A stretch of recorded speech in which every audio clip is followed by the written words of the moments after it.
हम सब ये जानते हैं कि नोट सरकारी प्रिंटिंग प्रेसों में छपते हैं, लेकिन कितने नोट छापने हैं ये तय कैसे होता है? क्या इसके लिए कोई नियम है, कोई फॉर्मूला है? आखिर कौन तय करता है कि कितने नोट छापने?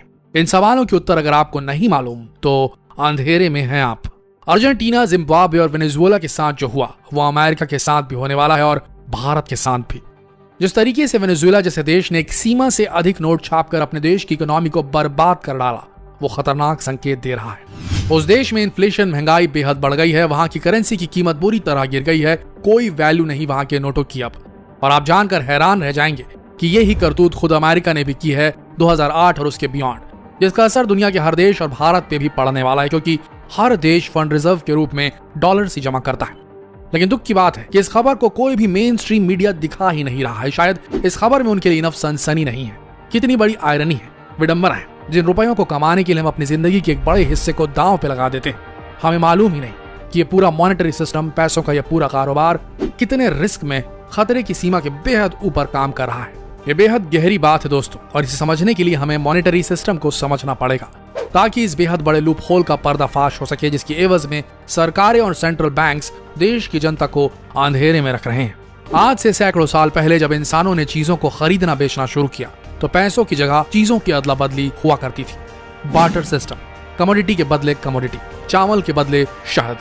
उसके बाद ट्रेडिंग सिस्टम और ज्यादा एडवांस हुआ। चीजों को खरीदने के लिए मेटल्स इस्तेमाल किए जाने लगे, कॉपर, सिल्वर, गोल्ड। अलग अलग कालखंडों में अलग अलग चीजों को पैसों की तरह इस्तेमाल किया गया। फिर आया वो वक्त जब राजा महाराजों और दुनिया भर की रियासतों ने तय किया खुद के सिक्कों का चलन चलाना।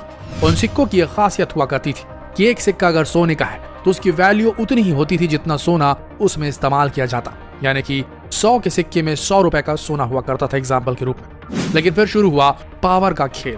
राजा महाराजा जानते थे कि उनके पास सोना सीमित है। अगर सोने का कोई भंडार मिल जाता या युद्ध में लूटा हुआ सोना मिल जाता, तब तक सब कुछ ठीक चलता। लेकिन अगर ऐसा नहीं होता तो सिक्कों की कमी हो जाती। इसलिए राजों महाराजों ने शुरू की मिलावट। सिक्के पे 100 रुपए लिखे होते, लेकिन सोना 50 रुपए का होता, एग्जाम्पल के लिए। ये बैड मनी थी, और जब बैड मनी सिस्टम में आ जाती है तो ये गुड मनी को सिस्टम से बाहर कर देती है। ये ग्रिशम्स लॉ ने पहले ही बता दिया है। और ये सिस्टम भी कोलैप्स हो गया, क्योंकि लोगों का बिलीफ इशूइंग अथॉरिटी यानी कि राजा महाराजाओं से उड़ गया था। और फिर आई आज की करेंसी, मॉडर्न मनी। हर देश अपने नोट, अपनी करेंसी छापने लगा। यह मॉनेटरी सिस्टम स्टेबल था, इजी टू यूज था और सही चल रहा था। उस वक्त नोट छापने का एक कॉमन रूल हुआ करता था, जो हर डेवलप्ड कंट्री और डेवलपिंग कंट्री इस्तेमाल करती थी। नोट उतने ही छापे जाते जितनी ट्रेजरी में सोना होता। एग्जाम्पल के लिए अगर किसी सरकार के पास 1 टन सोना होता तो सिर्फ 1 टन सोने की वैल्यू के जितने नोट करेंसी छाप सकती थी, उससे ज्यादा नहीं। इस मॉनेटरी सिस्टम में करेंसी कन्वर्टेबल थी। भारत समेत अमेरिका जैसे हर बड़े देश में यही सिस्टम चलता था। लेकिन फिर आया अमेरिकी राष्ट्रपति रिचर्ड निक्सन का 1971 वाला बड़ा फैसला, जिसने कन्वर्टेबल मनी को नॉन कन्वर्टेबल कर दिया। यानी कि अब अमेरिकी सरकार को अपने फेडरल रिजर्व्स में नोटों के बराबर का सोना रखने की बाध्यता खत्म कर दी गई। यानी सोना चाहे कितना भी हो सरकार की ट्रेजरी में, लेकिन सरकार और सेंट्रल बैंक अथॉरिटी, अमेरिका के केस में फेडरल रिजर्व, ये जितनी मर्जी चाहे नोट छाप सकते थे। अब डॉलर की वैल्यू सोने से कनेक्टेड नहीं थी। अमेरिकन मॉनेटरी सिस्टम अब फ्लोटिंग सिस्टम बन चुका था। और धीरे धीरे अमेरिका की देखा देखी, और चूंकि डॉलर को स्टैंडर्ड माना जाता था और दुनिया के बाकी देश भी डॉलर को एक्सचेंज रेट का मानक मानते थे, इसलिए सारे देश देर सवेर इसी फ्लोटिंग मॉनेटरी सिस्टम के अधीन आ गए। भारत ने सिस्टम को 1993 में अपना लिया। अब इस नए मॉडर्न मॉनेटरी सिस्टम में नोट छापने की कोई सीमा किसी नियम से बंधी हुई नहीं थी। सरकारें और सेंट्रल बैंक अथॉरिटीज चाहती तो जितने मर्जी चाहे नोट छाप सकती थी।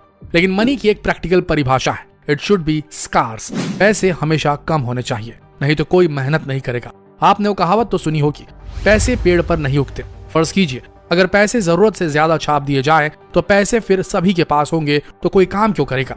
अगर पैसों का पेड़ उगाए तो किसान खेत में मेहनत कर अनाज क्यों उगाएगा? वो तो पैसे उगाएगा। और जब सबके पास भरपूर पैसे होंगे तो फिर खेतों में मेहनत कर अनाज कौन उगाना चाहेगा?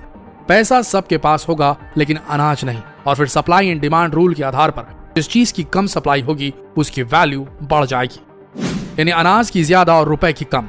इसे डीवैल्यूएशन ऑफ मनी कहा जाता है, जब करेंसी की परचेसिंग पावर घट जाती है, महंगाई बढ़ जाती है, इन्फ्लेशन बढ़ जाता है।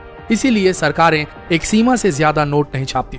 और जिन देशों ने, जिन सरकारों ने ऐसा किया, उनकी करेंसी का आज कोई मोल नहीं। और साथ ही उन देशों में महंगाई ऊंचाई की हर सीमा पार कर चुकी है। एग्जाम्पल के लिए वेनेजुएला, अर्जेंटीना और जिम्बाब्वे, जहां के नोटों की लोग टोपियां बना रहे हैं, उन पर पेंटिंग कर रहे हैं क्योंकि करेंसी का कोई मोल ही नहीं रहा। इसलिए कितनी करेंसी छापनी होगी एक देश के लिए उस देश की सरकार नहीं बल्कि सेंट्रल बैंक अथॉरिटीज तय करती। जैसे अमेरिका में फेडरल रिजर्व और भारत में आरबीआई। ये सेंट्रल बैंक अथॉरिटीज सरकारों से ज्यादा बड़ा प्रभाव रखती है, क्योंकि अगर सरकारों के हाथ में डिसीजन छोड़ दिया जाए तो चुनावी कैंपेनों में किए गए अपने वादों को पूरा करने के चक्कर में ये सरकारें एक्स्ट्रा नोट छाप सकती हैं, युद्ध लड़ने के लिए फंड रेज कर सकती हैं, और इससे न सिर्फ देश में इन्फ्लेशन बढ़ जाएगी, महंगाई बढ़ जाएगी, बल्कि हिंसा भी भड़क सकती है। इसीलिए कितने नोट छापने हैं ये सेंट्रल बैंक अथॉरिटीज तय करती है। सरकार इसमें दखल दे सकती है इमरजेंसी सिचुएशंस में, लेकिन सीधे तौर पे नहीं। अब यहाँ एक बहुत बड़ा कैच है, बहुत बड़ा लूप होल है। जापान के सेंट्रल बैंक ने 1998 में एक अलग ही नियम डिवाइस किया, क्वांटिटेटिव ईजिंग, यानी कि देश में अगर मंदी हो तो सरकारें सेंट्रल बैंक अथॉरिटी के साथ मिलकर एक्स्ट्रा करेंसी छाप सकती हैं और इस पैसे को मार्केट में लोन के रूप में अवेलेबल कराया जा सकता है, जिससे इकोनॉमी में फिर से जान फूकी जा सके और रिसेशन, मंदी से उबरने में हेल्प मिले। ऐसा जापान में हो भी चुका है। लेकिन क्वांटिटेटिव ईजिंग का एक बड़ा एग्जाम्पल 2008 में देखा गया, जिसका दुष्परिणाम हम आज तक भोगते आ रहे हैं। 2008 में आए ग्लोबल रिसेशन ने दुनिया की अर्थव्यवस्था की कमर तोड़ दी।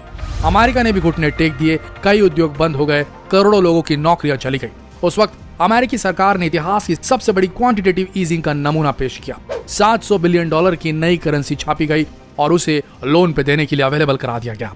ये डॉलर की डिवैल्यूएशन की ओर पहला कदम था दोस्तों, लेकिन उन $700 बिलियन से ऐसा माहौल बना कि मंदी के दिनों में भी स्टॉक मार्केट ऊंचाइयां छूने लगा।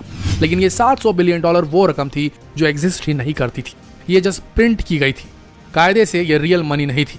आशा ये की जा रही थी कि इन $700 बिलियन से इकोनॉमी को बूस्ट मिलेगा, लेकिन ऑलरेडी डूब चुके उद्योगों और कंपनीज को सिर्फ पैसों के सहारे नहीं उठाया जा सकता। वो 2008 था और आज 2020। तब से अब तक कई साइकिल्स इस क्वांटिटेटिव ईजिंग के चल चुके हैं और चल रहे हैं अमेरिका में, और इसका असर पूरी दुनिया पर पड़ता है, क्योंकि ये डॉलर एक्सचेंज करेंसी है दुनिया के लगभग हर देश के लिए। ये कितना खतरनाक है ये हम आपको बताते हैं। अमेरिका वही कर रहा है जो वेनेजुएला ने किया, बस अपनी स्ट्रॉन्ग फाइनेंशियल कंडीशन की वजह से असर उन्हें कुछ देर बाद समझ आएगा, और ऐसा ही भारत में भी हो रहा है। अगर ना हो रहा होता तो इन्फ्लेशन, महंगाई साल दर साल नहीं बढ़ती। महंगाई बढ़ रही है, इसका मतलब रुपयों की परचेसिंग पावर कम हो रही है और इन्फ्लेशन बढ़ रही है। आपको वो राजा महाराजा के सिक्कों वाली बात तो याद है ना, जहां 100 रुपए के गोल्ड कॉइन में 100 रुपए की जगह 50 रुपए का गोल्ड डाला जाने लगा था। मंदी से उबरने के लिए छापे जाने वाले नए नोट भी उसी 100 रुपए के सिक्कों के समान माने जा सकते हैं, जिसमें गोल्ड सिर्फ 50 रुपए का है। और अब हम उस एरा में आ चुके हैं जहां मॉडर्न मॉनेटरी सिस्टम फेल होने की कगार पर है, और 2008 में पड़ी वैश्विक मंदी से शायद पहले ही विश्व की अर्थव्यवस्था लाइफ सपोर्ट पर चली गई, जो 2020 में और ज्यादा दयनीय हो चुकी है। जानकारों का मानना है कि आने वाले कुछ दशकों में ये पूरा करेंसी वाला मॉनेटरी सिस्टम फेल हो जाएगा। डॉलर बुरी तरह लुढ़क सकता है और रुपया औंधे मुंह गिर सकता है, महंगाई आसमान छू सकती है। तो आखिर इसका उपाय क्या है? इकोनॉमिस्ट की माने तो crypto currency modern monetary system को क्रैश करने से बचा सकती है। ड्यूश बैंक, दुनिया की एक रेप्यूटेड नामी गिरामी फाइनेंशियल कंपनी का कहना है कि आने वाले दशक में करंट मॉनेटरी सिस्टम में मौजूद करेंसी को क्रिप्टो करेंसी पूरी तरीके से रिप्लेस कर देगी। क्रिप्टो करेंसी ही वो आखिरी चीज है जो विश्व की अर्थव्यवस्था को बचा सकती है। हम बताते हैं क्यों। Crypto currency digital virtual form of money. खासियत यह है कि करेंसी मिलिट्री लेवल इंक्रिप्शन से एनकोडेड होती है, जिसे क्रिप्टोग्राफी कहा जाता है। इसलिए क्रिप्टो करेंसी को ना तो डुप्लीकेट किया जा सकता है और ना ही इसे डबल यूज किया जा सकता है, यानी कि गवर्नमेंट अगर चाहे तो भी नई करेंसी नहीं छाप सकती। इसीलिए इन्फ्लेशन यानी कि महंगाई पे रोक लगाई जा सकती है। साथ ही आप ये नहीं जान सकते कि एक नोट जो करेंसी होती है जो हम इस्तेमाल करते हैं वो किन किन हाथों से गुजर के आया है, या हम ये भी नहीं जान सकते जो डिजिटल मनी आजकल हम ऑनलाइन ट्रांजैक्शन के लिए यूज करते हैं उसकी ट्रांजैक्शन हिस्ट्री को भी हम ट्रैक नहीं कर सकते। लेकिन क्रिप्टो करेंसी की एक एक ट्रांजैक्शन हिस्ट्री सेव होती है, तो इसके ट्रांजैक्शन हिस्ट्री को फोर्ज करना, फेक करना इम्पॉसिबल हो जाता है। क्रिप्टो करेंसी ब्लॉकचेन टेक्नोलॉजी से बनी वो करेंसी है जो ये सुनिश्चित कर सकती है कि विश्व की अर्थव्यवस्था फाइनली गवर्नमेंट और सेंट्रल बैंक अथॉरिटीज के प्रभाव से पूरी तरह इंडिपेंडेंट हो जाए। और ये आम लोगों के लिए बेहद बड़ी खुशखबरी होगी दोस्तों। क्रिप्टो करेंसी ही भविष्य है और हाल ही में इस पे लगा बैन हट चुका है भारत में भी। अब क्रिप्टो करेंसी और उसकी ट्रेडिंग लीगल है। आने वाला समय क्रिप्टो करेंसी का ही होने वाला है, और क्रिप्टो करेंसी ही वो करेंसी है जो जब यूज आएगी तो गरीब भी अमीर होने का सपना देख पाएगा। ये कैसे होगा, इस पे एक डिटेल्ड वीडियो हम फिर बनाएंगे। लेकिन अभी क्रिप्टो करेंसी की एक मेजर करेंसी बिटकॉइन अपने ऑल टाइम हाई को छू रहा है। एक बिटकॉइन की वैल्यू $24,000 से भी ऊपर जा चुकी है। याद रखिए, क्रिप्टो करेंसी की सप्लाई आज कम है और डिमांड में बढ़त देखी जा रही है। तो इन्वेस्टमेंट के लिए क्रिप्टो करेंसी एक बेहतरीन ऑप्शन है इन्वेस्टर्स के लिए और आम जनता के लिए भी। अगर आप भी क्रिप्टो करेंसी में इन्वेस्टमेंट करके अपना भविष्य स्टेबल करना चाहते हैं तो अभी डाउनलोड करें कॉइन स्विच कुबेर ऐप और महज 100 रुपए लगाकर शुरू कीजिए क्रिप्टो करेंसी में investment coin switch Kuber app के साथ, जिसमें आप 100 से भी ज्यादा क्रिप्टो करेंसीज की ट्रेडिंग कर सकते हैं। इंस्टेंट डिपॉजिट और इंस्टेंट विड्रॉल, इंडियन रुपीज से क्रिप्टो करेंसी और क्रिप्टो करेंसी से इंडियन रुपीज ट्रेडिंग करने की बेहतरीन सुविधा। कॉइन स्विच आपको देगा मार्केट का बेस्ट रेट, बेहतरीन कस्टमर सपोर्ट और बेहद आसान स्मार्ट सुपरफास्ट केवाईसी सिस्टम। तो अगर आप स्टेबल फ्यूचर के लिए इन्वेस्ट करना चाहते हैं तो इन्वेस्ट कीजिए क्रिप्टो करेंसी में सिर्फ कॉइन स्विच कुबेर ऐप के माध्यम से। अभी क्लिक कीजिए डिस्क्रिप्शन में दिए लिंक पर और डाउनलोड करें coin switch crypto investment app. धन्यवाद।